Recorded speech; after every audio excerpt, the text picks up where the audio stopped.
दिल्लीमध्ये माणुसकीला काळिमा फासणारी एक धक्कादायक घटना समोर आली आहे. ट्रॅफिक सिग्नलवर गुलाब विकणारी फक्त 11 वर्षांची निष्पाप मुलगी आणि तिच्यासोबत घडला अत्यंत अमानुष गुन्हा. ही घटना दिल्लीच्या प्रसादनगर परिसरातील आहे. दररोजप्रमाणे ती चिमुकली रस्त्यावर गुलाब विकत होती. लोकांकडे हसत हसत गुलाब देत होती. आपल्या कुटुंबासाठी 4 पैसे कमावण्याचा प्रयत्न करत होती. याच वेळी एका ई-रिक्षा चालकाने तिला गुलाब विकण्याच्या बहाण्याने जवळ बोलावलं.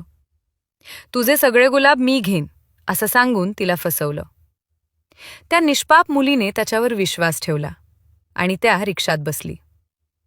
पण हा विश्वास तिच्या आयुष्यातील सर्वात मोठी चूक ठरली. तो नराधम तिला निर्जन जंगलात घेऊन गेला आणि तिथे त्या चिमुकलीवर अत्याचार केला. घटनेनंतर ती मुलगी बेशुद्ध अवस्थेत जखमी स्थितीत आढळून आली. तिच्या अंगावर जखमा होत्या.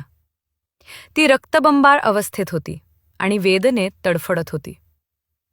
दिल्ली पोलिसांनी या प्रकरणाची गंभीर दखल घेत सुमारे 300 सीसीटीव्ही कॅमेऱ्यांची तपासणी केली. तंत्रज्ञानाच्या मदतीने आरोपीचा शोध घेतला आणि ई-रिक्षा चालकाला अटक करण्यात आली. पण प्रश्न हा आहे, लहान मुलांची सुरक्षा कोण पाहणार? त्या मुलीचा दोष काय? तिने फक्त गुलाब विकले होते, पोटासाठी, कुटुंबासाठी, जगण्यासाठी. पण समाजातील एका विकृत मनामुळे तिचं बालपण एका क्षणात उद्ध्वस्त झालं. ही घटना फक्त दिल्लीची नाही, हा संपूर्ण देशासाठी एक इशारा आहे.